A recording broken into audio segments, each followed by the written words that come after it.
After the break मैं सोच रही थी कि जी पहले मैं कौम की बहन थी, अब मैं कौम की भाभी भी होती जा रही हूँ, जो कॉलर ने मुझे थोड़ी देर पहले कहा। Thank you so much.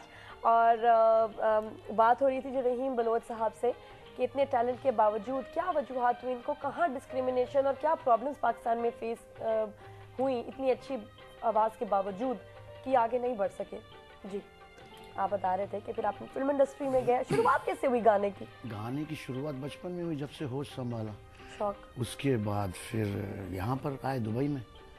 बस दुबई में भी उस वक्त कुछ नहीं था, मतलब जब मैं आया था 1958 में। सही। तो बस आपस में कुछ पाकिस्तानी थे, कुछ बलोच थे, उनके साथ बैठना और मतलब जैसे वो थाली बजा के गाना रफ़ी साहब के, और फिर फ्रेंड से चढ़ाना के भी तुम इंडस्ट्री में गाओ। आहिस्ते रेडियो वगैरह भी नहीं आपके लिए हुआ? रेडियो पे तो बहुत स्टार्स गाते थे नहीं, पहले। मेरे पास हैं, मैंने वैसे फिल्म स्टार शोज भी किए हुए थे, वो भी हैं मेरे पड़े हुए हैं, लेकिन पता नहीं क्यों रिलीज़ नहीं हुए हैं या रिलीज़ नहीं किए गए हैं, तो ये चक्कर था।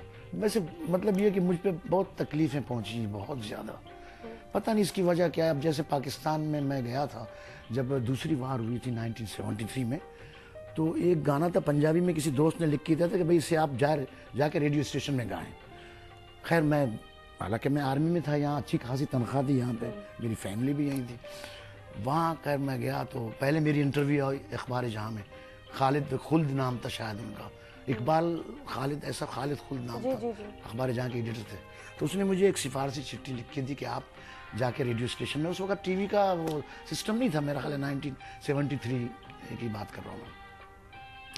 खैर वहाँ मेरा घुसना बड़ा माहौल हो गया, अंदर चौकीदार छोड़े नहीं, बड़े इधर उधर करके मैं तब अंदर गया तो वहाँ एक साहब सियालकोट ही बैठे हुए थे, पंजाबी, जो प्रोड्यूसर थे उर्दू रेडियो से। तो क्योंकि उन्होंने ख़त पढ़ा पहले, उसमें लिखा था रहीम बलोच साहब। तो देख के मेरे को यूँ ऊपर से नीचे देख रहे, कह रहे हैं जी आप कौन से कौम से ताल्लुक़ रखते हो जनाब, वो अपने ट्यून में कह रहे हैं पंजाबी में। तो मैंने कहा अगर आप ये सवाल पूछते मैं क्या गाता हूँ तो मुझे खुशी होती।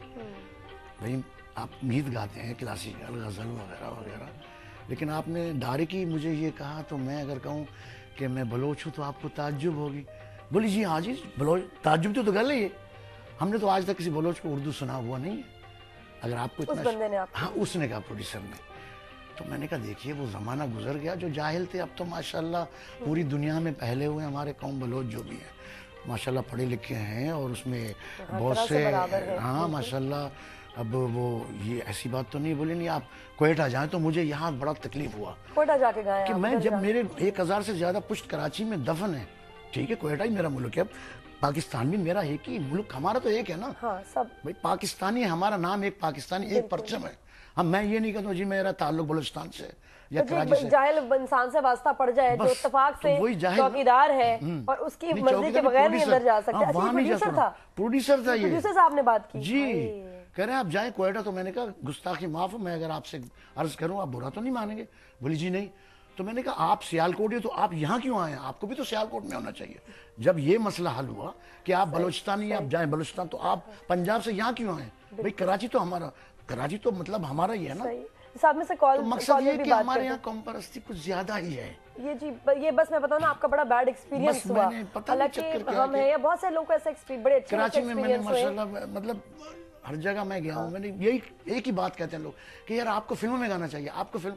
अरे भाई मैं जा रहा हूँ, मुझे मिल रही है चांस, मुझे दे नहीं है तो मैं क्या करूँ? बिल्कुल जी। विल टेक अ कॉलर है नजमा फ्रॉम यूके। अस्सलाम वालेकुम, गुड मॉर्निंग नजमा। नजमा, नजमा यानी नजम से। नजमा, हेलो अस्सलाम वालेकुम। वालेकुम सलाम। कैसे? सॉरी मैं नजमा कह रही, नजमा नाम है, बड़ा बहुत प्यारा नाम। हाँ जी, क्या हाल है आपकी? टिप टॉप मजे में। Look very nice. Thank you. हार देखे जरा मेरा, तौबा आजकल हारों में जोर है।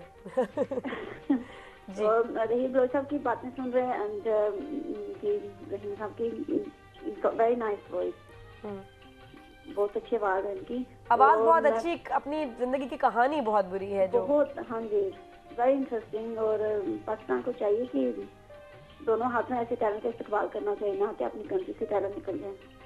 सही कह रही हैं आप। और इसीलिए अब नए बहुत सारा टैलेंट है, मतलब उनको बड़ी इंकरेजमेंट मिलती है, लेकिन फिर भी जब तक वो इंटरनेशनल एक्सपोजर ना मिल जाए ना, वो अपना अचीव नहीं कर पाते हैं गोल। सही जी। तो मैं रिक्वेस्ट करूँ, अगर वो बूंदे नहीं सितारे तब के कहकशां से, आता है? 2 लाइन अगर गुनगुना बस सकें तो थोड़ा वो सा। नहीं तो थोड़ा सा गा लें, और वो म्यूजिक हमारे पास उसका शायद ट्रैक ना असल हो। वो अगर मेहरबानी करके कोई और गाना कह दे। नज़मा को साथ, या तो साथ दे दे इनका, या तो साथ में गा ले, या ये कोई और गाना नहीं, तो पूरा गाना याद मुझे नहीं। वैसे धुन याद है, लेकिन अल्फाज जो हैं वो मुझे याद आपको नहीं याद है?